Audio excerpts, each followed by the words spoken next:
Shalom saudara, saya berdoa kita semua baik dalam lindungan Tuhan. Saat ini kita sedang berada di era postmodernism, di mana salah satu cirinya ialah pendapat pribadi dianggap sebagai hal yang harus diperhatikan dan didengar. Sehingga hal tersebut mendapat tempat prioritas dalam kehidupan seseorang. Apa yang dahulu dipercaya dan diajar sebagai sebuah kebenaran, kini dikritisi dan dipertanyakan. Akibatnya, kebenaran atau fakta menjadi sebuah hal yang relatif. Dan orang akan cenderung mengutamakan dan mempercayai apa yang dia ingin percayai menurut perasaan dan keinginan hatinya. Begitu pula jika kita membahas mengenai persoalan gender dan LGBTQ. Hal-hal mengenai moralitas dan seksualitas yang sudah dipegang dan dipahami sejak lama, kini dipertanyakan dan diabaikan serta dianggap sebagai sesuatu yang salah dan tidak relevan. Tentu saja pandangan yang menyatakan bahwa setiap orang benar dan bebas melakukan apa yang ia inginkan menurut keinginan dan perasaannya adalah tidak benar. Nah, Voice of Pentecost hari ini adalah seri pertama dari seri Gender Identity Challenge dan LGBTQ. Gender identity adalah identitas jenis kelamin di mana seseorang dapat mengerti dan meyakini jenis kelaminnya berdasarkan organ seksualnya dan menjalani kehidupannya sebagai seorang individu berdasarkan organ seksual bawaan lahir yang telah Tuhan anugerahkan. Jika sejak awal penentuan gender identity-nya sudah benar, maka jika terjadi preferensi seksual yang menyimpang seperti LGBTQ dapat ditangani. Namun jika penentuan gender identity-nya sudah salah, maka preferensi seksualnya pun pasti akan jadi salah. Pandangan yang beredar saat ini ialah bahwa seseorang bisa dan berhak untuk menentukan gender identity-nya sendiri. Bukan berdasarkan organ reproduksi seksualnya, namun berdasarkan perasaan dan keinginan sendiri. Jadi, bisa saja seorang pria yang secara biologis adalah laki-laki, namun karena ia merasa dan menyatakan dirinya sebagai wanita, maka ia dipanggil perempuan dan menggunakan fasilitas umum yang digunakan oleh wanita. Bahkan memiliki ketertarikan dan hasrat seksual terhadap seorang pria. Begitu pula sebaliknya. Pandangan ini telah diterima luas dan dilindungi di berbagai negara. Sehingga segala sesuatu yang berhubungan dengan seksualitas, gender identity dan penyimpangan preferensi seksual termasuk LGBTQ harus diterima dan bukan merupakan sebuah kelainan. Namun bagaimana menurut Alkitab? Alkitab memandang LGBTQ merupakan penyimpangan seksual yang adalah dosa di mata Tuhan. Kejadian 1 dan 2 menunjukkan bahwa Tuhan menciptakan gender identity laki-laki dan perempuan berdasarkan organ reproduksi seksualnya, bukan lewat feeling dan keinginan manusia. Kata laki-laki dan perempuan di Kejadian 1 ayat 26 sampai 28 merujuk kepada organ seksual yang mereka miliki secara biologis. Penciptaan dan penentuan ini adalah karya Allah yang luar biasa. Sebab ia ingin manusia dapat menghasilkan keturunan lewat organ reproduksi laki-laki dan perempuan. Jadi, jika seorang pria yang secara biologis adalah laki-laki, maka Tuhan ingin agar ia dapat menggunakan organ reproduksi seksualnya untuk menghasilkan keturunan lewat organ reproduksi wanita, itu pun hanya dalam pernikahan. Nah, masalah mulai timbul ketika manusia jatuh dalam dosa. Dosa membuat manusia membawa pikiran, keinginan, dan tindakannya yang terbelenggu oleh dosa, sehingga terjadilah gender identity challenge dan penyimpangan seksual. Orang yang menyimpang ketertarikan dan hasrat seksualnya tidak akan dapat beranak cucu karena kesamaan organ reproduksi mereka. Padahal Allah tidak pernah salah dalam menciptakan manusia. Allah tidak menjadikan manusia mengalami krisis identitas seksual ataupun ketertarikan dan hasrat seksual yang menyimpang. Sebuah penelitian menunjukkan bahwa krisis gender identity dan preferensi seksual justru dipengaruhi oleh 4 faktor. Yang pertama biologi, 2 pengalaman masa kecil, 3 pengaruh lingkungan atau pergaulan, 4 pengalaman saat dewasa. Keempat faktor ini juga bisa kita lihat dalam peristiwa Nuh dan anaknya Ham. Ham melihat aurat ayahnya, entah dia mengejek atau nafsu, perbuatan itu salah secara moral di mata Tuhan. Akibatnya, Nuh mengutuk Ham dan keturunannya. Hal ini menunjukkan adanya keberlanjutan penyimpangan dari Ham kepada keturunannya yaitu Kanaan. Selanjutnya kita melihat bahwa Kanaan dan orang-orang yang mendiami tanah Kanaan memiliki penyimpangan seksual juga. Apa yang terjadi di Sodom dan Gomora di tanah Kanaan dalam Kejadian 19 menunjukkan penyimpangan seksual yang parah dan bahkan sudah mempengaruhi Lot dan kedua anak perempuannya. Lot menganggap hal wajar untuk memberikan kedua anak perempuannya untuk dipergunakan secara seksual oleh kerumunan massa. Dan kelak di dalam pelarian mereka, kedua anak perempuannya pun menganggap normal untuk memiliki anak dari ayah mereka sendiri. Yang akhirnya menghasilkan bangsa Moab dan Amon yang juga akan dihukum Tuhan karena kejahatan yang bangsa ini lakukan. Kesimpulannya, gender identity merupakan hal yang penting dalam diri seseorang. Di mana gender identity tidak ditentukan lewat perasaan dan keinginan hati, melainkan lewat organ reproduksi seksual yang telah Tuhan berikan saat seseorang dilahirkan. Tidak ada orang yang lahir dengan keadaan atau hasrat seksual menyimpang seperti LGBTQ. Seolah-olah Tuhan telah membuatnya demikian. Tuhan tidak pernah salah di dalam menciptakan manusia. Justru dosalah yang membuat manusia membawa pikiran, keinginan, dan tindakannya pada keputusan yang salah. Maka dari itu, diperlukan kemampuan dan keputusan yang tegas dalam memahami dan meyakini gender identity seseorang sedari awal kehidupannya. Sehingga di kemudian hari, ia tidak masuk dalam penyimpangan seksual seperti LGBTQ. Saudara, untuk penjelasan lengkapnya dari tim teologi kami, silakan klik link yang ada di atas atau scan QR Code yang tersedia. Salam integritas, Tuhan Yesus memberkati.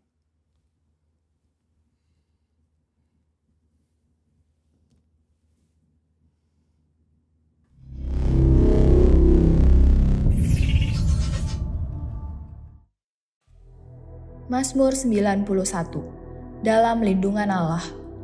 Orang yang duduk dalam lindungan yang maha tinggi dan bermalam dalam naungan yang maha kuasa akan berkata kepada Tuhan, tempat perlindunganku dan kubu pertahananku, Allahku yang kupercayai. Sungguh, dialah yang akan melepaskan engkau dari jerat penangkap burung, dari penyakit sampar yang busuk. Dengan kepaknya ia akan menudungi engkau. Di bawah sayapnya engkau akan berlindung. Kesetiaannya ialah perisai dan pagar tembok. Engkau tak usah takut terhadap kedahsyatan malam, terhadap panah yang terbang di waktu siang, terhadap penyakit sampar yang berjalan di dalam gelap, terhadap penyakit menular yang mengamuk di waktu petang. Walau 1.000 orang rebah di sisimu, dan 10.000 di sebelah kananmu, tetapi itu tidak akan menimpamu. Engkau hanya menontonnya dengan matamu sendiri dan melihat pembalasan terhadap orang-orang fasik. Sebab Tuhan ialah tempat perlindunganmu, yang maha tinggi telah kau buat tempat perteduhanmu. Malapetaka tidak akan menimpa kamu, dan tulah tidak akan mendekat kepada kemahmu. Sebab malaikat-malaikatnya akan diperintahkannya kepadamu untuk menjaga engkau di segala jalanmu.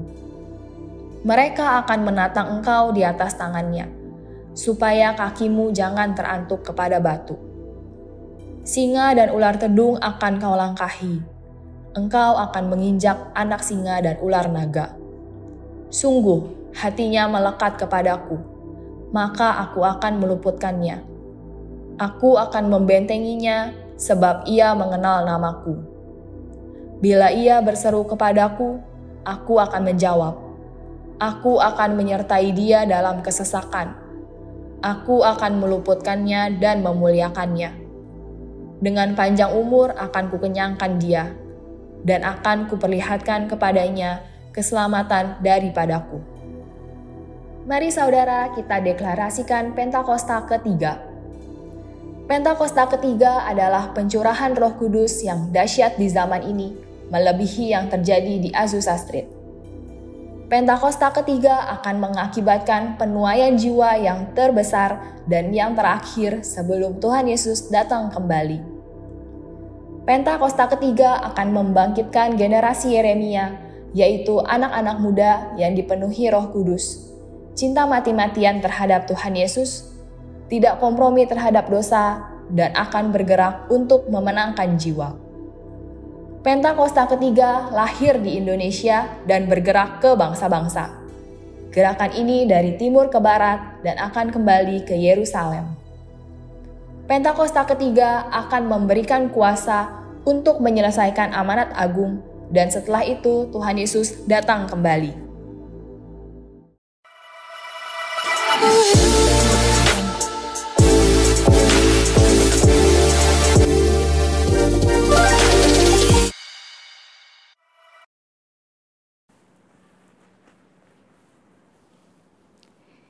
Shalom Bapak Ibu Saudara, senang rasanya bisa kembali menyapa saudara dimanapun Anda berada. Dalam kesempatan kali ini, saya ingin menyapa saudara yang baru pertama kali bergabung. Welcome home, selamat datang dan bergabung dalam keluarga besar GBI dan Mogot. Bagi saudara yang rindu didoakan, bisa mengisi form permohonan doa yang tersedia di mobile apps GBI dan Mogot dengan mengklik menu Care Center. Dan berikut ini adalah info sepekan.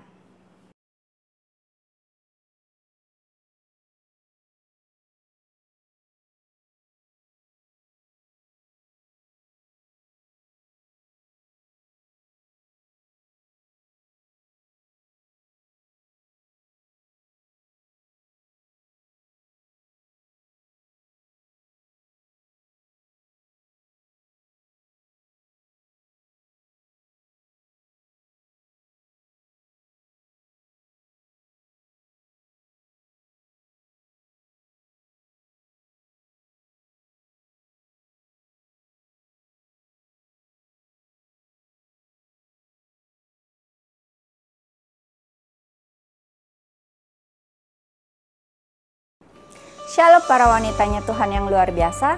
Tidak terasa sudah 1 tahun lebih sejak COVID-19 masuk pertama kali ke Indonesia. Sejak saat itu banyak hal yang berubah dari kebiasaan kita yang lama. Tidak dapat dipungkiri, kita sebagai wanita, ibu dan juga istri dituntut untuk dapat kreatif untuk menghadapi perubahan-perubahan yang terjadi. Dalam rangka menyambut ulang tahun GBI Daun Mogot yang ke-24, Women Ministry mengadakan lomba kreatif di masa pandemi dengan tema Kreatif di Masa Pandemi. Caranya cukup mudah, cukup follow akun IG Women Ministry, kemudian upload video berdurasi 3 menit ke akun IG masing-masing. Jangan lupa tag IG Women Ministry dan jangan di private. Jangan lupa beri hashtag seperti berikut. Video Anda ditunggu paling lambat tanggal 20 Juli 2021. Pemenang akan mendapatkan hadiah sebesar Rp300.000 untuk pemenang pertama, dan pemenang kedua sebesar Rp200.000, dan pemenang ketiga adalah sebesar Rp100.000. Ini video kreatif kami.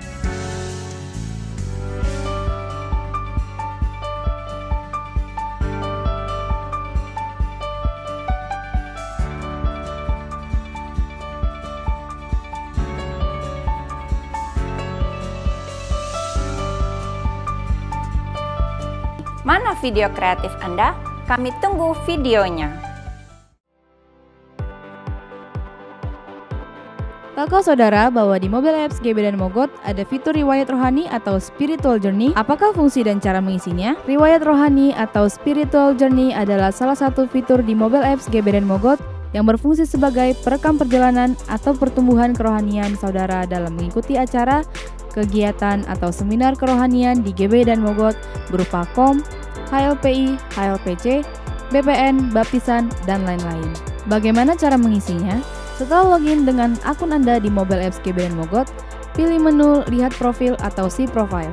Setelah itu, pilih fitur Riwayat Rohani atau Spiritual Journey. Kemudian, tekan simbol tambah pada bagian kanan atas. Maka, akan muncul buat riwayat atau Create Journey yang di dalamnya ada nama riwayat atau Journey Name, tanggal dimulai, deskripsi, dan badge dengan pilihan seperti KOM 100-400, HLPI, HLPC, BPN, baptisan, dan lain-lain.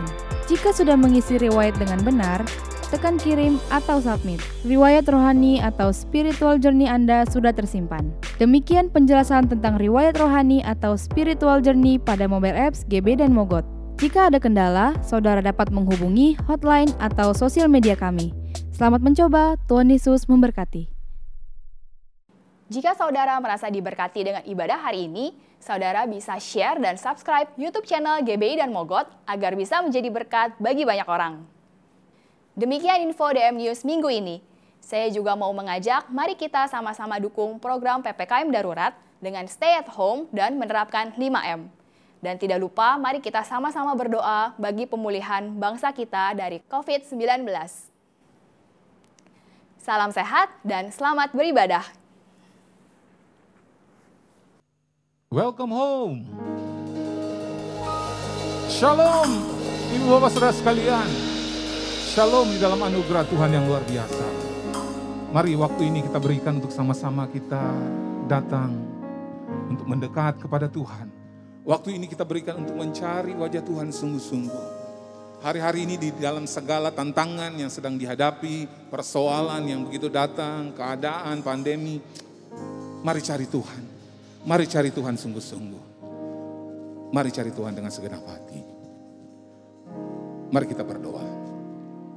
Bapa, kami mengucap syukur saat ini Tuhan, bahwa Engkau ada dengan kami. Engkau ada dalam kehidupan setiap anak-anak-Mu. Engkau ada, Engkau tidak pernah meninggalkan satupun pribadi. Engkau Immanuel, pribadi yang mengasihi. Dan saat ini kami datang bawa hati, sekali lagi untuk memuliakan Engkau. Sekali lagi menyatakan syukur, kerinduan, dan pengakuan. Kami yang mencari Tuhan, kami yang mengandalkan Tuhan. Mari lawat, mari penuhi, mari jamah hati di waktu ini. Mari berkati Bapa. Ini kami terbuka. Ini kami datang menyembah. Oh haleluya, haleluya. Glory bagi Tuhan. Ora basyanda karamata kara. Sekaramata kara dalam. Mari saya mau mengajak ibu bapak saudara di mana saja berada. Mari buka tangan sama-sama. Ora mata kara dalam mata kara bapa. Sekapapa. Saat ini minta dari Tuhan. Biar pengurapan, biar jamahan, biar kemuliaan hadirat Tuhan memenuhi hidup kita. Koramata kara dalam masanda kara papa. Sekara dalam mata kara papa. Ini hati kami. Ini hidup kami. Kami datang saat ini dalam kerinduan, menginginkan Engkau Tuhan. Lawat setiap hati. Mari berkati Tuhan, ini kami orang mata karada. Tuhan, ini kami kira dalam masanda karada boya dalam. Kau lihat tangan yang terangkat saat ini di rumah daripada anak-anakmu orang mata karada. Engkau melihat hati yang saat ini berdoa. Kau yang melihat kami, oh alabara dalam masanda karada.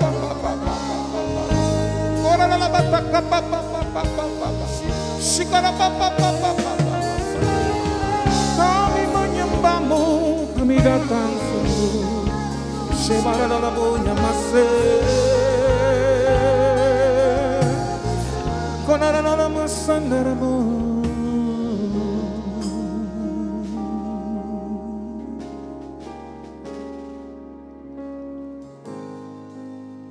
Oria mata karapa. Ora bata karapa. Sekara dalam. Ini pengakuan kami. Bawaku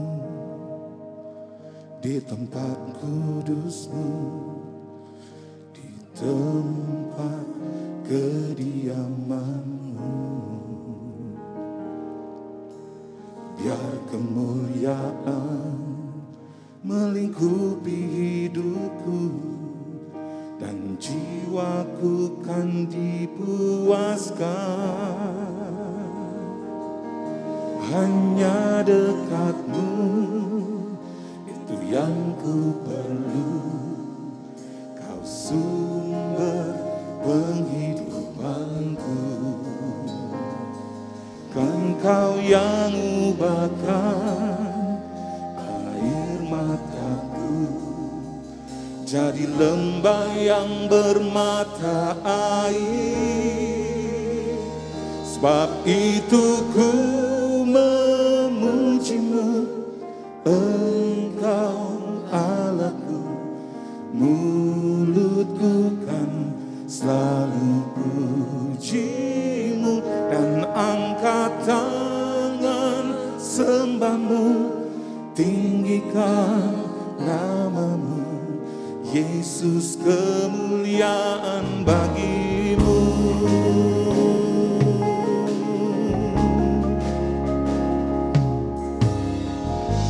Oh, bawa setiap kami Tuhan, bawaku ke gunung kudus-Mu, di tempat kediaman-Mu. Biar kemuliaan melingkupi hidupku dan jiwaku pun dipuaskan. Hanya dekat-Mu itu yang ku perlu. Kau sumber penghidupanku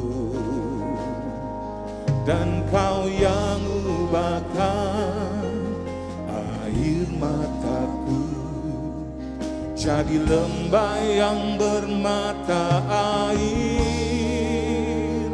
Sebab itu ku memuji-Mu, Engkau Allahku.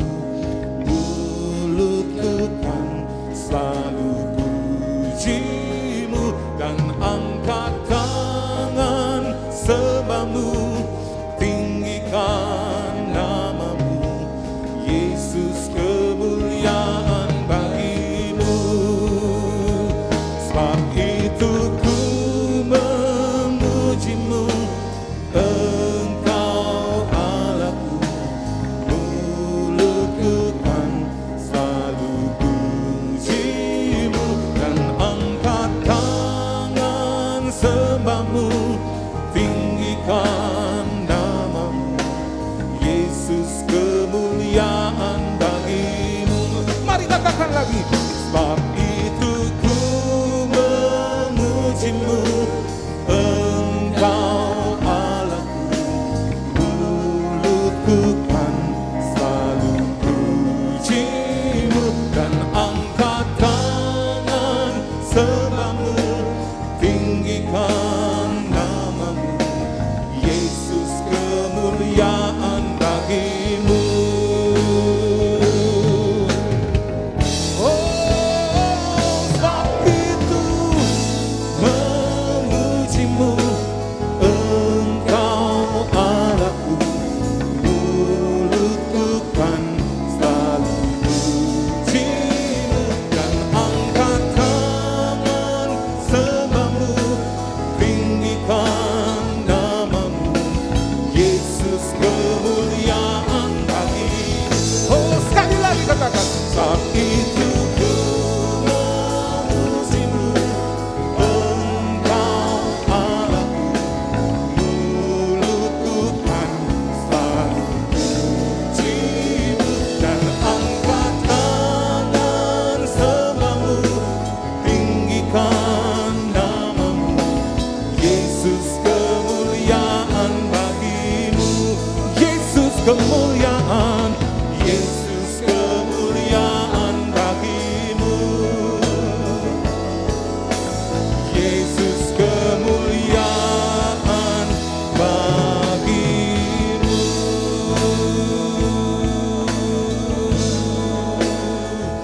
Kemuliaan bagi-Mu Tuhan. Kemuliaan bagi-Mu. Kami menyembah-Mu, bawa pengakuan mengakui-Mu. Haleluya. Haleluya. Tuhan, angkat suara. Sembah Tuhan, akui Dia mulia, yang layak kekal selamanya, yang layak selalu disembah.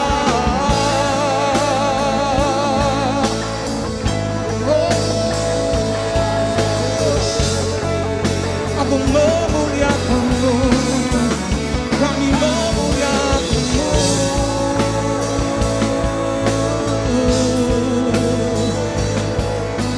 Terpuji namamu, terpuji namamu. Urian dalam musik.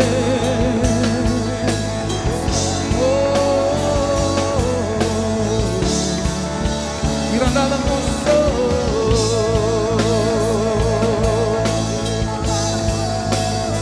Kau yang layak disembah, Kau yang mulia. Ku mau selalu bersyukur, selalu bersyukur. Kau Tuhan yang setia, yang selalu menopang. Ku mau selalu bersyukur, selalu bersyukur. Kau Bapakku yang setia. Ku mau selalu bersyukur, selalu bersyukur. Kau Tuhan yang setia, yang selalu menopang. Ku mau selalu bersyukur, selalu bersyukur. Kau Bapakku yang setia.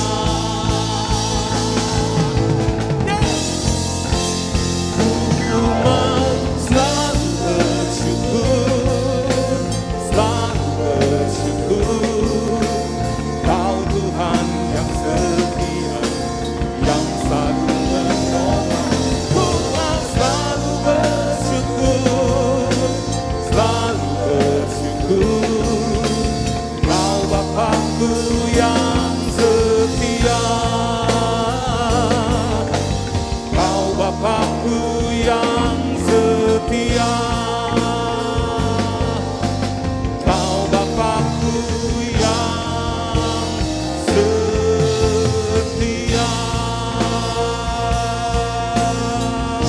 tepuk tangan yang meriah buat Tuhan.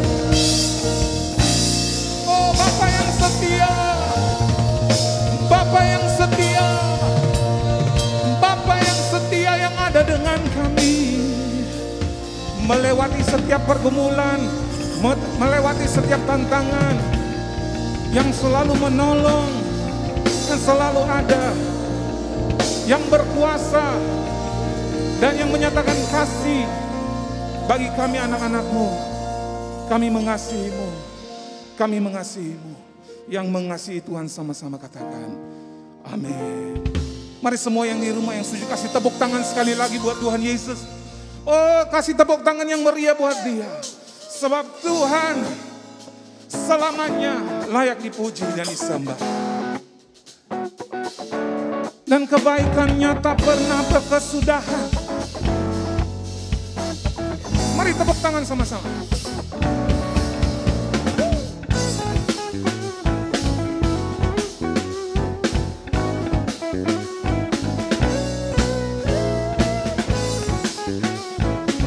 Sekali lagi bawa hati bersyukur kepada Dia.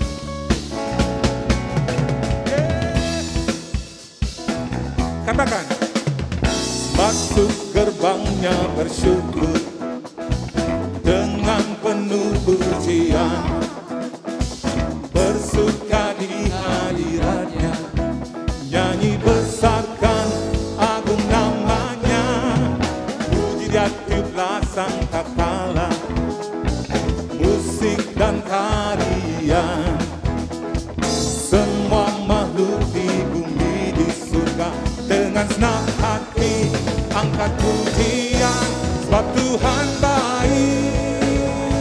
Katakan, sebab Tuhan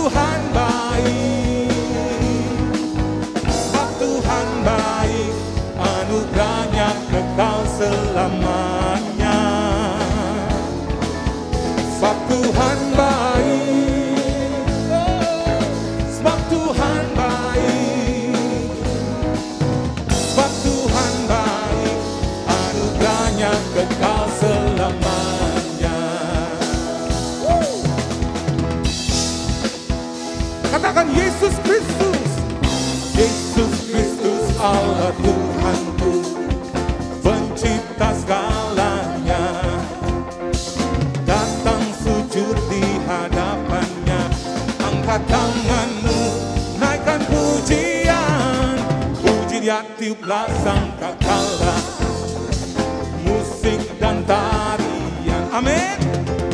Semua makhluk di bumi di surga dengan senang hati angkat pujian, sebab Tuhan baik, sebab Tuhan baik, sebab Tuhan baik, anugerahnya kekal selamanya, sebab Tuhan baik, sebab Tuhan baik, sebab Tuhan baik, anugerahnya kekal selamanya.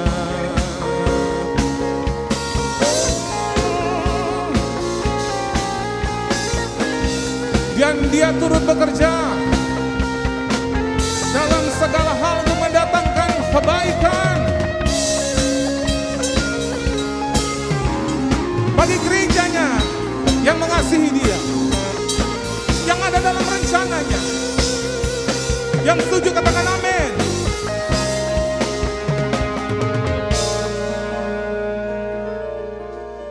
Sebab Tuhan baik, sebab Tuhan baik, anugerahnya kekal selamanya. Katakan. Sebab Tuhan baik, sebab Tuhan baik, sebab Tuhan baik, anugerahnya kekal selamanya. Sebab Tuhan baik, sebab Tuhan baik, sebab Tuhan baik, anugerahnya kekal selamanya.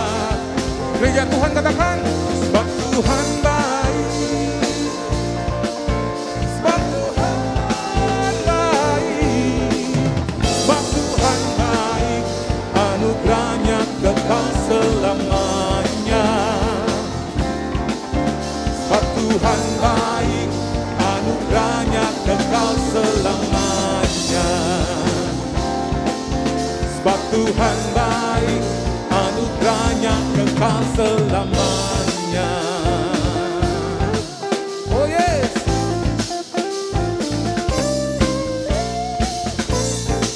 Kebaikan Tuhan hebat buat kita.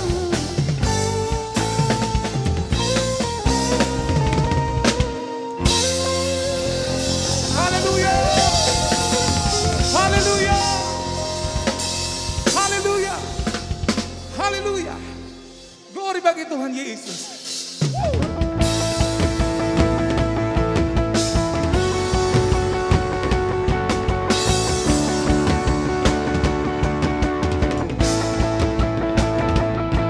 Dia tidak pernah berubah, masih tetap berkuasa, masih tetap Tuhan yang menolong hidup kita. Berikan pengakuan sama-sama. Tak terbayang kebesaran-Mu dan tak terbanding kekuatan-Mu Tuhan. Kau megah bagiku, segenap jiwa dan pengharapan aku serahkan untuk rencana-Mu Tuhan. Kau Raja atasku, hanya Kau yang layak ditinggikan. Oh, ajaib Tuhan, agung dan perkasa. Kau sumber kemenanganku, layak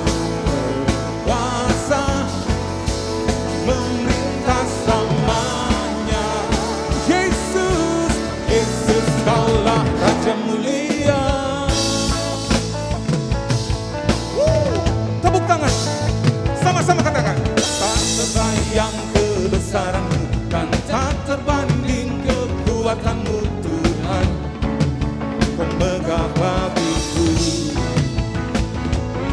Segenap jiwa dan pengharapan aku serahkan untuk rencanamu Tuhan. Kau Raja atasku, hanya Kau yang layak ditinggikan. Hanya Kau yang layak kami akui Engkau. Hanya Kau yang layak. Oh, hanya Kau yang layak Tuhan, tiada sepertimu. Hanya Kau yang layak ditinggikan.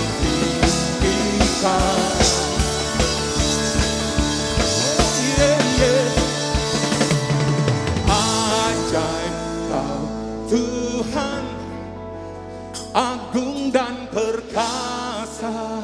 Katakan, Kau sumber kemenanganku, layak berkuasa, memerintah selamanya. Yesus, Yesus Kaulah Raja mulia. Ajaib Kau Tuhan, agung dan perkasa. Kau sumber kemenangan, layak berkuasa, memerintah selamanya. Yesus Kaulah Raja mulia. Raja mulia, Raja mulia.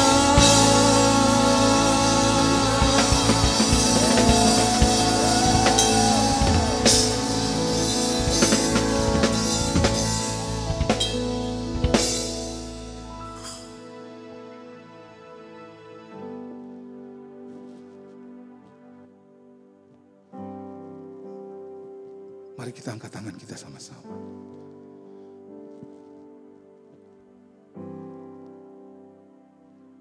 Benar Engkau Raja mulia, yang sangat mengasihi kami.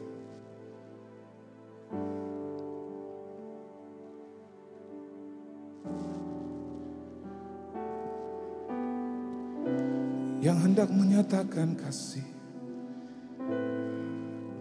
Kau hendak memberkati setiap pribadi di hadirat-Mu. Engkau melawat kami dan tak putus harapku, tak putus percayaku hanya kepadamu.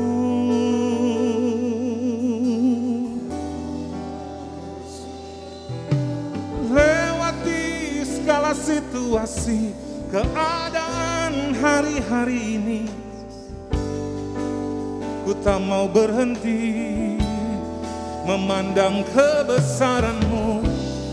Lewati tantangan di hidup ini, ku tetap berdiri memandang Engkau pribadi. Bapa kasih limpah atas kami memuliakan-Mu.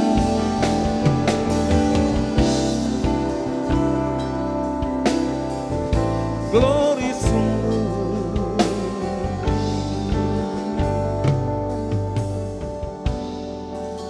sungguh besar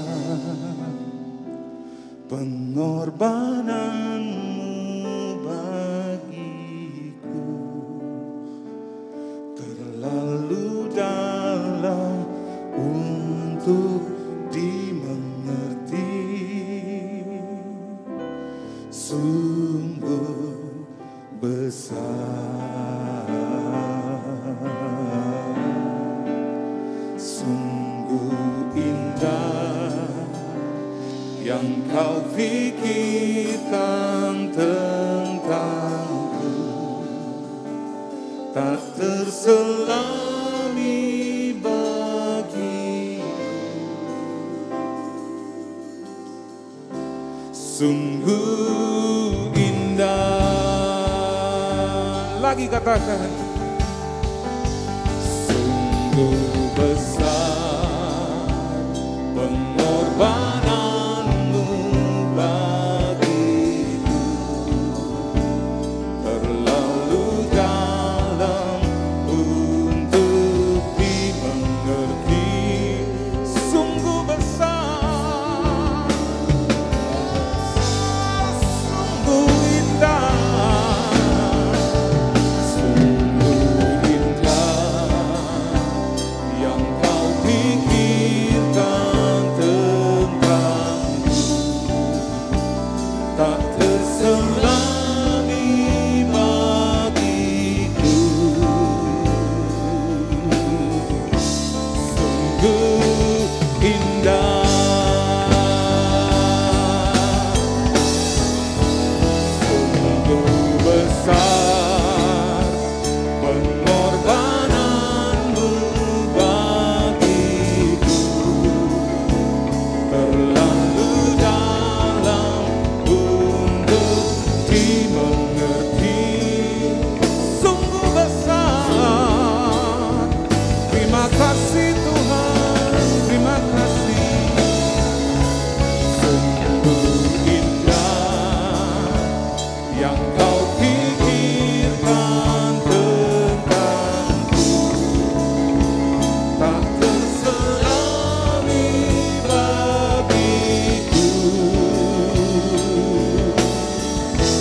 Sungguh indah, sungguh indah, sungguh indah, sungguh indah.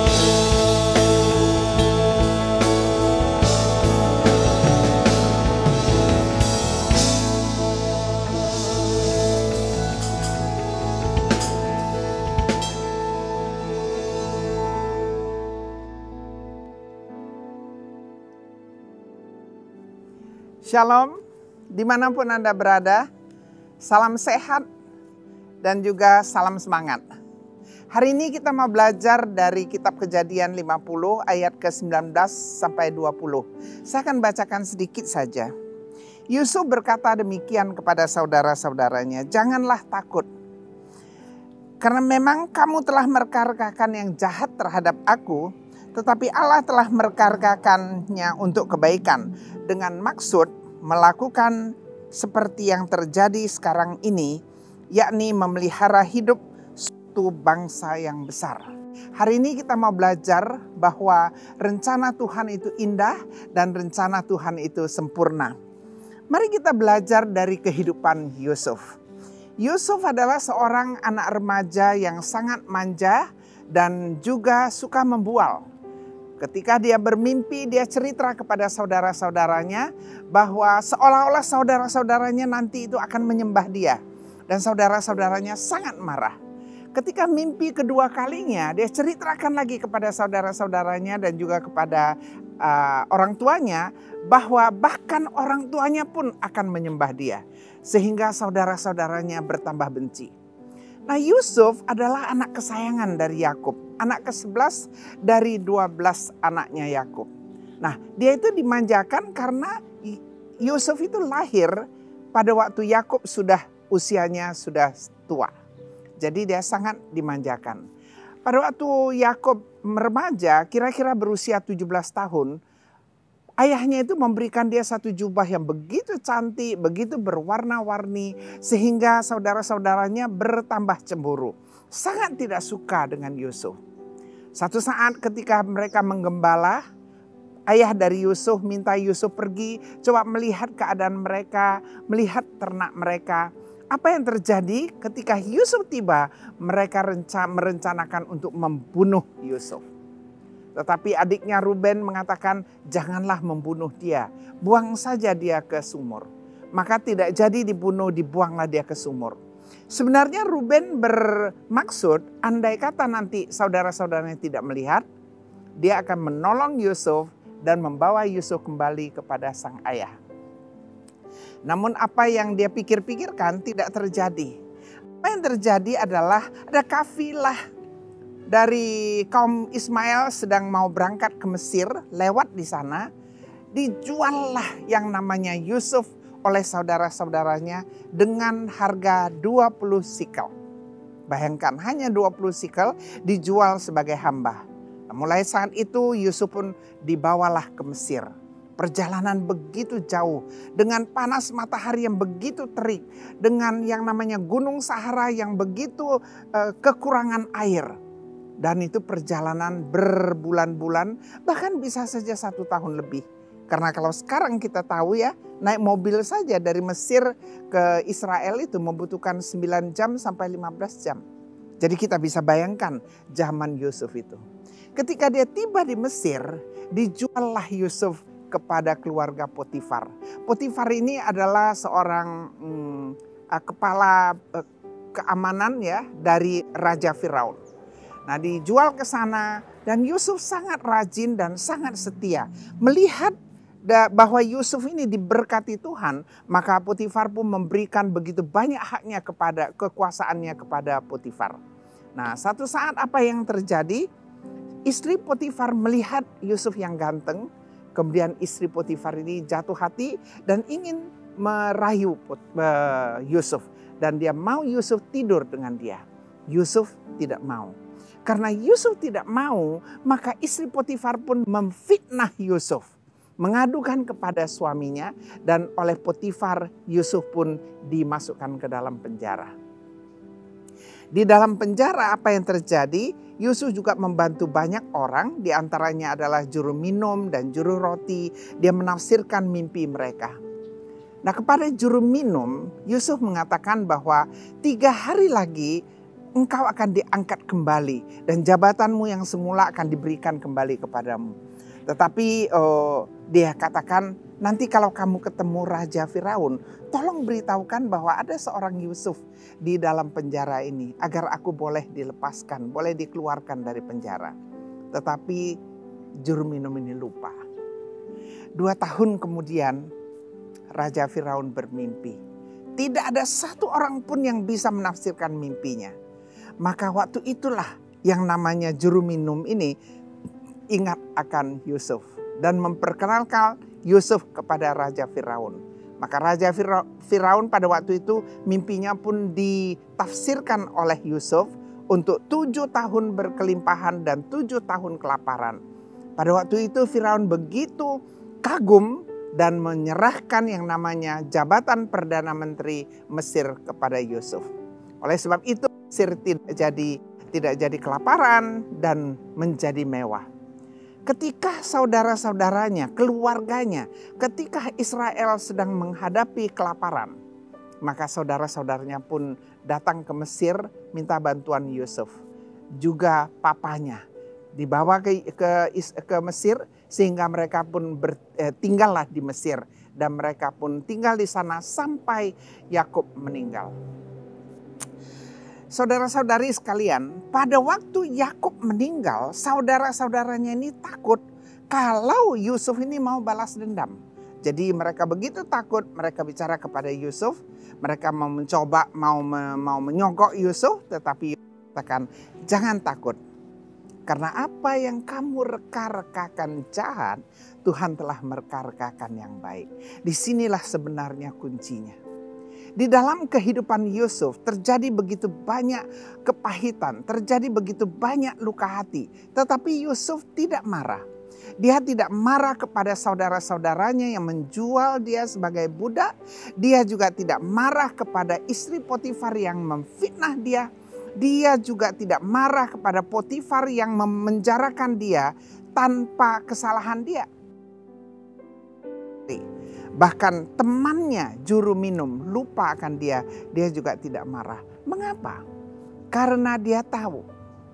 Dia tahu seperti apa yang dikatakan di Roma 8:28 bahwa kejadian segala kejadian yang terjadi di dalam hidup kita, itu semua Tuhan tahu dan Tuhan ambil bagian, dan itu semua adalah untuk kebaikan siapa saja yang mengasihi Tuhan dan betul-betul terpanggil di dalam rencana Tuhan. Hari ini kita mau belajar di dalam hidup kita. Di dalam hidup kita di dunia ini, khususnya saat-saat sekarang ini, begitu banyak hal yang kita hadapi. Saya tahu sekarang banyak orang sedang berbicara tentang coronavirus, tentang COVID. Hari ini kita lihat, pada saat saya bicara ini, pada saat kita mendengarkan firman Tuhan, Jakarta itu lockdown, PPKM, Jakarta, Bali tidak bisa lagi berhubungan dengan dunia luar. Kita lihat mal-mal semua ditutup, begitu banyak orang kehilangan pekerjaan, begitu banyak orang meninggal. Minggu kemarin, jadi kira-kira berapa hari dari sekarang, kami itu sedang mengadakan ibadah di gereja. Nah, kira-kira jam 10 ibadah mulai, tiba-tiba terdengarlah kabar bahwa ada satu majelis di gereja, papanya itu sudah tidak bisa bernapas lagi. Cari oksigen susahnya bukan main, cari rumah sakit juga tidak dapat. Apalagi IGD, apalagi ICU. Sampai jam 5 sore datang ke rumah sakit, ditolak, kemudian jam 5 sore baru dia dapatkan IGD. Bukan ICU loh, IGD saja. Kemudian pada sore hari itu kita sudah begitu sibuk memikirkan apa yang kita bisa lakukan dengan orang tua ini. Jam 6 orang tua ini meninggal. Kita sedih, dan pada waktu itu saya masih ada Zoom. Kebetulan ada lagi meeting di Zoom. Belum lagi selesai berita ini, kira-kira 15 menit kemudian dapat lagi satu berita dari Semarang. Salah satu rekan kami sepelayanan meninggal. Padahal dia sudah di rumah sakit 2-3 minggu. Nah, belum lama dari itu, kira-kira 10 menit kemudian dapat berita lagi dari satu rekan pelayanan di Bali. Mamanya meninggal. Tidak lama kemudian dengar lagi salah satu ipar dari salah satu BOD kita meninggal. Anda bisa bayangkan dalam waktu kurang dari 1 jam, 4 orang diberitakan meninggal, dan mereka itu sudah termasuk lingkungan yang dekat dengan kita. Kita lihat sekarang mall semua ditutup, anak-anak semua sekolahnya, belajarnya di rumah, karyawan kerjanya di rumah. Kita bisa bayangkan begitu banyak orang di luar sana kehilangan pekerjaan. Nah, ini adalah kehidupan yang betul-betul kadang-kadang buat kita itu kehidupan yang penuh dengan tekanan. Tetapi Yusuf mengajarkan kepada kita bahwa apapun yang terjadi di dalam hidup kita itu pasti adalah untuk kebaikan kita yang mengasihi Tuhan. Mari kita belajar dari kehidupan Yusuf. Yang pertama yang kita harus pelajari pada pagi hari ini, pada siang hari ini adalah Tuhan punya rencana, the purpose of God. Dalam hidup ini kita itu hidup di dalam rencananya Tuhan. The purpose of God. Tuhanlah yang mengatur bagaimana Yusuf itu boleh dijual ke Mesir untuk menjaga, untuk membangun Mesir. Anda percaya? Andai kata Yusuf tidak dijual ke Mesir, maka dia tidak akan bertemu dengan Potifar. Kalau dia tidak bertemu dengan Potifar, dia tidak akan difitnah oleh istri Potifar dan dia tidak akan masuk penjara, betul? Nah, kalau dia tidak masuk penjara, dia tidak akan bertemu dengan juru minum. Dan kalau dia tidak bertemu dengan juru minum, maka dia pun tidak akan bertemu dengan raja untuk menafsirkan mimpinya. Jadi perjalanan Yusuf dari dia remaja selama 13 tahun sampai dia menjadi Perdana Menteri di Mesir, itu semua adalah rencana Tuhan yang bagus bagi Yusuf. Nah, mari kita lihat bagaimana Yusuf menerima ini semua. Yusuf itu merasa hatinya sangat disakiti. Dia merasa hidupnya itu penuh dengan luka hati. Dikhianati oleh mereka-mereka ini. Anda tahu nggak, bukan luka hati itu yang membuat dia terluka. Luka hati itu biasa, ya kan? Penghinaan itu juga biasa. Yang namanya hidup itu penuh dengan kesengsaraan juga biasa. Yang tidak biasa adalah yang mengkhianati Yusuf adalah orang-orang terdekat dia. Tidak pernah terpikir oleh Yusuf saudara-saudaranya menjual dia. Tidak pernah terpikir oleh Yusuf Potifar tuannya yang dia layani dengan begitu rajin dan setia memenjarakan dia. Padahal Potifar tahu Yusuf tidak bersalah. Yusuf bisa melihat politik yang terjadi di dalam keluarga Potifar. Dan bayangkan yang mengkhianati dia juga adalah juru minum teman dia. Jadi sekarang bukan apa yang terjadi di dalam kehidupan Yusuf. Tetapi siapa yang melakukannya. Itu yang membuat Yusuf lebih lagi sakit hati. Tetapi Yusuf tidak marah. Mari kita lihat bagaimana Yusuf mengatasi babak-babak kesulitan dia atau babak-babak luka hati dia. Yusuf mempunyai 2 orang anak. Anaknya yang tua, yang pria, yang diberi nama Manase. Anak yang kedua dia berikan nama Efraim. Manase artinya melupakan. Jadi Yusuf mengatakan dia tidak bisa melupakan apa yang dilakukan oleh mereka terhadap dia. Tetapi dia tahu Tuhan bisa membuat dia melupakan semua itu. Kita belajar bahwa hidup ini adalah di dalam rencana Tuhan yang indah dan sempurna. Oleh sebab itu kita tidak perlu marah, kita tidak perlu luka hati. Apapun yang terjadi di dalam kehidupan kita itu ada di dalam rencana Tuhan. Dan ini adalah proses yang Tuhan izinkan untuk terjadi di dalam kehidupan semua orang. Termasuk kehidupan Anda dan saya. Jadi kalau kita lihat kembali bahwa pertama hidup ini di dalam rencana Tuhan yang indah dan sempurna. Yang kedua, hidup itu juga adalah sebuah proses. Jadi Yusuf mengalami semua proses supaya dia itu boleh betul-betul mengerti tujuan Tuhan di dalam hidupnya. Mari kita lihat. Anaknya yang tua bernama Manase, artinya dia melupakan semua luka hati di belakang. Anaknya yang kedua dia berikan nama Efraim. Efraim itu artinya berbuah, terus berbuah. Apapun yang terjadi di dalam kehidupan kita, kita harus terus berbuah.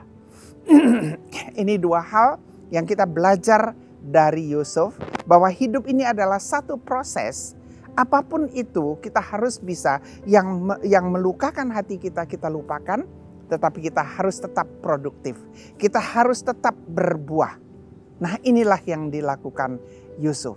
Kita tahu bahwa hidup ini tidak selalu sesuai dengan rencana kita, tidak selalu sesuai dengan apa yang kita inginkan. Hal yang ketiga kita pelajari, ingat yang pertama adalah purpose, the purpose of God. Yang kedua adalah the process of life. Sekarang kita masuk kepada yang ketiga. Yang ketiga itu adalah the promise of God. Tuhan itu berjanji.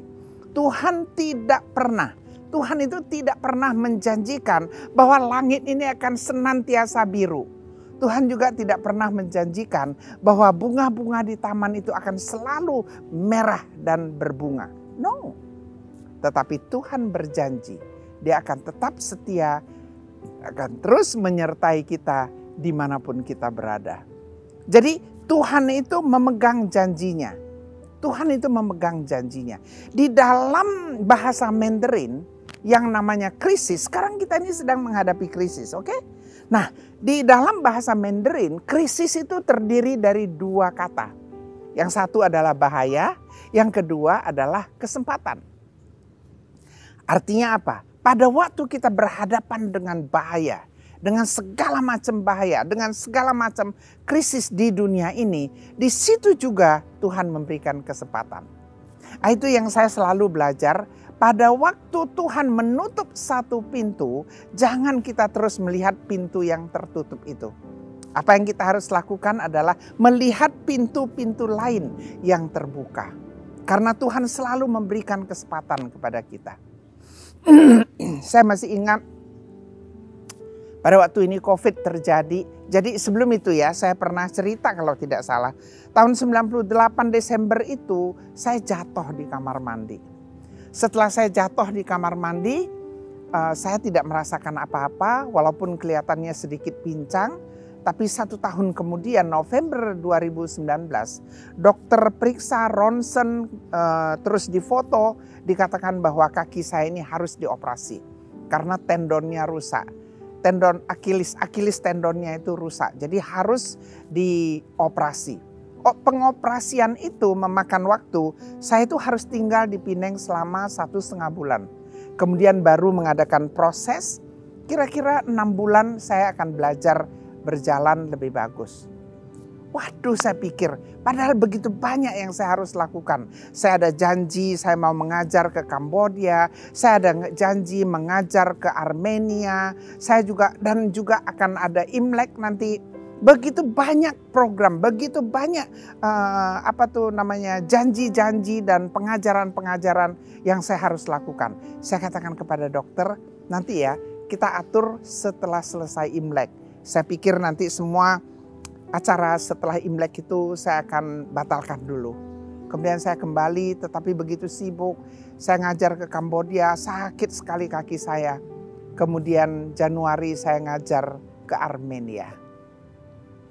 Ketika saya di Armenia, salah satu pesertanya itu adalah seorang dokter ortopedik. Ketika dia melihat saya pincang, dia terus beritahukan kepada saya, dia tanya kepada saya, dan saya katakan kaki saya harus dioperasi. Kemudian dia katakan, mari saya lihat dulu. Dia lihat, dia periksa, kemudian dia katakan, jangan dioperasi. Karena kamu ini tidak lagi muda, kamu itu sudah 78 tahun. Kalau sekarang dioperasi sulit sekali untuk sembuh. Jadi saya anjurkan kamu minum obat, kamu adakan exercise, kemudian dikatakan kamu lakukan PRP. Cuma saya nggak ada waktu untuk melakukan PRP di Armenia karena saya harus kembali. Ada lagi tugas yang lain. Saya kembali, saya tidak mengerti apa itu PRP. Nah terjadilah ini, terus sampai bulan Maret. Maret itu coba ya, Maret awal itu coronavirus itu sudah masuk Indonesia. Betul? Sudah ada 2 orang yang kena. Jadi Maret itu saya kebetulan ngajar lagi kan, tanggal 14 Maret. Itu adalah pengajaran saya yang bertatap muka terakhir. Itu adanya kebetulan di Jakarta. Salah satu pesertanya itu melihat saya pincang, dia terus perkenalkan kepada saya seorang dokter yang bisa melakukan PRP. Oh, Bapak Ibu bisa bayangkan, itu ya seperti berita turun dari sorga. Saya belum pernah dengar itu, selama ini hanya fisioterapi. Pada akhirnya saya diperkenalkan dengan seorang dokter yang bisa melakukan PRP. Sore itu juga, dokter yang tinggal di Bandung disuruh tunggu sampai sore jam 5. Saya lakukan PRP. Dan hari ini kaki saya sudah sembuh. Mungkin juga karena saya tidak travel. Jadi bagi saya ini adalah yang namanya blessing in disguise. Keadaan corona ini banyak sekali membawa kebaikan bagi kehidupan saya. Kaki saya hari ini sudah tidak sakit. Tangan saya pun hari ini sudah mulai sembuh. Bukan itu saja. Selama ini 1 tahun itu hampir ada 200 seminar, 100 sekian hampir 200 seminar.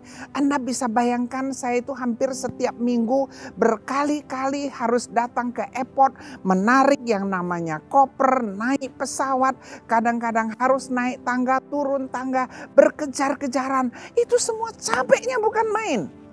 Hari ini saya cukup duduk di rumah, saya cukup duduk di depan komputer, saya cukup duduk di kantor saya, semua bisa selesai.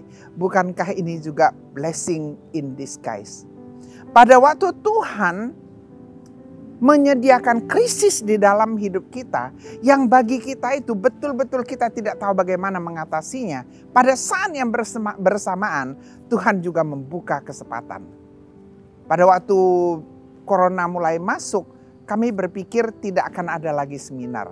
Tapi hari ini dengan Zoom yang begitu luar biasa, dengan virtual seminar yang bisa diadakan di mana-mana, kami itu bisa melakukan seminar dengan yang namanya peserta dari seluruh muka bumi. Bisa bayangkan, mereka tidak perlu terbang kemari, mereka tidak perlu bayar biaya pesawat, mereka tidak perlu melakukan perjalanan jauh, dan saya sendiri pun dengan usia yang sudah hampir 80 ini tidak lagi perlu harus berjalan jauh, tidak perlu lagi berjerih lelah. Nah, inilah yang dikatakan pada waktu Tuhan memberikan kita krisis di dalam hidup, Tuhan juga mempersiapkan kesempatan. Oleh sebab itu hari ini kita mau belajar, siapapun Anda yang hari ini mengalami krisis. Saya tahu banyak keluarga yang kehilangan anggota keluarganya. Tetapi apa yang dikatakan Paulus, mati bagiku adalah keuntungan di Filipi 1:21. Dan hidup adalah Kristus. Kalau kita mati, artinya kita Tuhan sudah bilang sudah cukup, apa yang kamu lakukan sudah cukup, selesai sudah perjalanan kamu, dan kita akan bertemu dengan Tuhan Yesus, betul? Dan kalau kita hidup, artinya kita harus berbuah seperti apa yang diajarkan oleh Yusuf. Hari ini saya ingin kita belajar bahwa hidup itu harus berada di dalam rencana Tuhan. Kita tidak perlu khawatir, kita tidak perlu tiap hari khawatir takut akan yang namanya virus corona, tetapi kita harus tetap berjaga-jaga, ikuti peraturan pemerintah, dan kalau sampai itu terjadi, terjadilah. Kalau sampai itu terjadi, kita tidak bisa lagi mengatakan apa-apa, tapi kita harus mengucap syukur. Kita harus mengucap syukur. Kalau ada orang tua kita yang dipanggil oleh Tuhan, kita bersyukur daripada dia menderita. Kalau ada anak kita, bayi kita dipanggil Tuhan, kita juga mengucap syukur. Karena sebenarnya semua ini milik Tuhan. Tuhan mengatakan, Tuhan itu menciptakan langit, bumi, dan segala isinya termasuk Anda dan saya. Dan kita semua adalah milik Tuhan. Jadi hari ini kita belajar, pertama, hidup adalah di dalam rencana Tuhan. Kedua, apapun yang kita alami itu adalah proses. Dan yang ketiga, kita ingat janji Tuhan. Bagaimana kalau hidup kita ini diberikan hal-hal yang tidak menyenangkan? It's okay, it's okay. Dalam hidup saya pun saya banyak sekali mengalami. Tetapi saya belajar pada waktu hidup memberikan kita satu butir lemon, mari kita peras airnya, kita jadikan lemonade. Enak diminum pada waktu hari panas seperti di Jakarta ini. Jadi ingat, pada waktu satu pintu tertutup, kita jangan melihat pintu yang tertutup itu, tetapi lihatlah pintu-pintu yang lain. Hari ini kita bisa lihat begitu banyak anak muda. Mereka itu karirnya melonjak. Kita lihat sekarang mereka yang Gojek, yang Grab, ya, yang melakukan namanya online business, luar biasa. Kita harus membantu pemerintah supaya bisa menjaga yang namanya virus corona ini tidak merambat kemana-mana. Kalau tidak perlu kita di rumah saja, ya kan, tidak perlu ngomel, dan percayalah virus ini ada. Virus ini ada, jangan kita itu dibodoh-bodohi mengatakan virus ini tidak ada. Tapi kita percaya kepada Tuhan bahwa pada waktu Tuhan menutup satu pintu, banyak pintu yang Dia buka. Pada waktu Tuhan memberikan kita sebutir lemon, buatlah lemonade. Itu yang saya jalankan. Oleh sebab itu sampai hari ini saya masih hidup dengan penuh sukacita. Kita ingat, Tuhan selalu ada di dalam setiap kejadian dalam kehidupan kita untuk kebaikan kita yang mengasihi Tuhan dan mencari kebenarannya. Hari ini saya mau tutup dengan ada satu lagu yang saya sangat suka. Lagu itu namanya Trust His Heart. Diceritakan begini. Alkitab mengatakan setiap kejadian Tuhan ambil bagian untuk kebaikan kita. Tetapi Tuhan, mengapa ini terjadi? Tuhan, mengapa hatiku remuk rendam? Mengapa rasanya aku ini hidup ini sudah tidak bisa lagi menjalankan hidup saya yang penuh dengan segala macam kesengsaraan? Tapi ingat, Tuhan sekarang sedang merajut hidup Anda. Tuhanlah yang namanya mengetahui rencana Dia yang sempurna. Kita hanya tahu hari ini.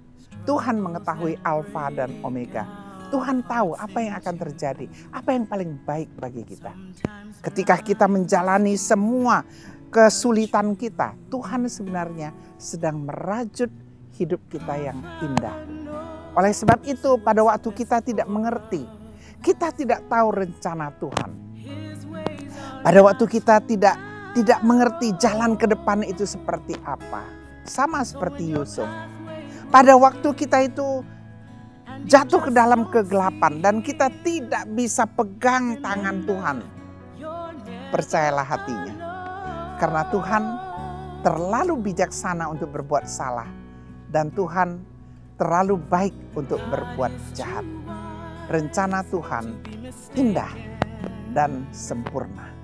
Mari kita berdoa. Bapa kami yang baik yang bertahta di dalam kerajaan surga, kami bersyukur ya Tuhan. Tuhan membuka mata hati kami pada hari ini untuk mengetahui rencana Tuhan yang indah dan sempurna di dalam kehidupan kami. Tuhan, kami tahu bahwa Tuhan menyediakan proses di dalam kehidupan kami sehingga kami boleh menjadi anak-anak-Mu yang lebih matang, lebih mengerti akan Tuhan. Tetapi Tuhan juga selalu menepati janji Tuhan. Oleh sebab itu kami belajar ya Tuhan, kami tidak mau ragu, bahkan seperti ketika Lazarus meninggal, ketika saudara-saudaranya menganggap Tuhan Yesus datang terlambat. Hari ini kita tahu, memang Yesus terlambat, tetapi Yesus hadir tepat pada waktunya. Pada waktu kita berpikir, Tuhan mengapa ini terjadi dalam kehidupan saya? Ingatlah, Tuhan selalu menepati janjinya dan Tuhan akan selalu tepat pada waktunya. Terima kasih Tuhan, kami mau serahkan hidup kami ke dalam tangan Tuhan. Kami berdoa, lalukanlah yang namanya COVID-19 ini dari dunia ini, dari bangsa kami, dari kota kami, dari keluarga kami, bahkan dari diri kami sendiri. Berikan kami damai, berikan kami sejahtera. Hidup kami di dalam nama Tuhan Yesus, Juru Selamat kami yang hidup, Sang Perencana yang indah dan sempurna. Amin.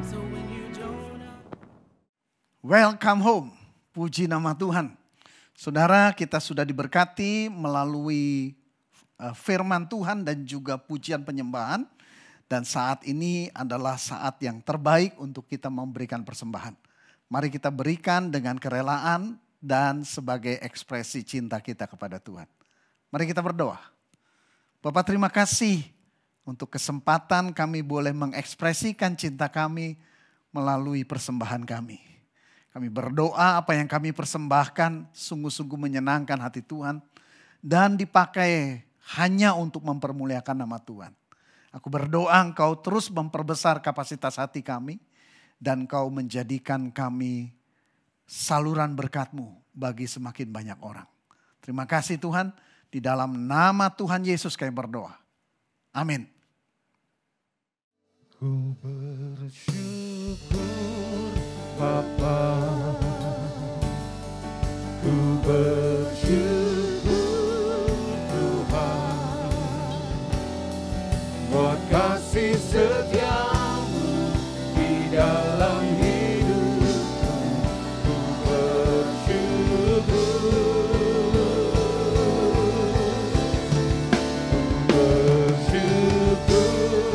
Bapa, ku bersyukur Tuhan, buat kasih setia-Mu di dalam hidupku. Ku bersyukur Bapa, ku bersyukur Tuhan,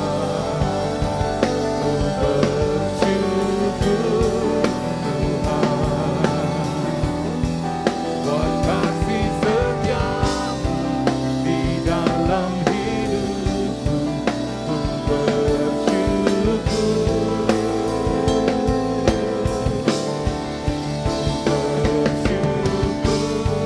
Bapa,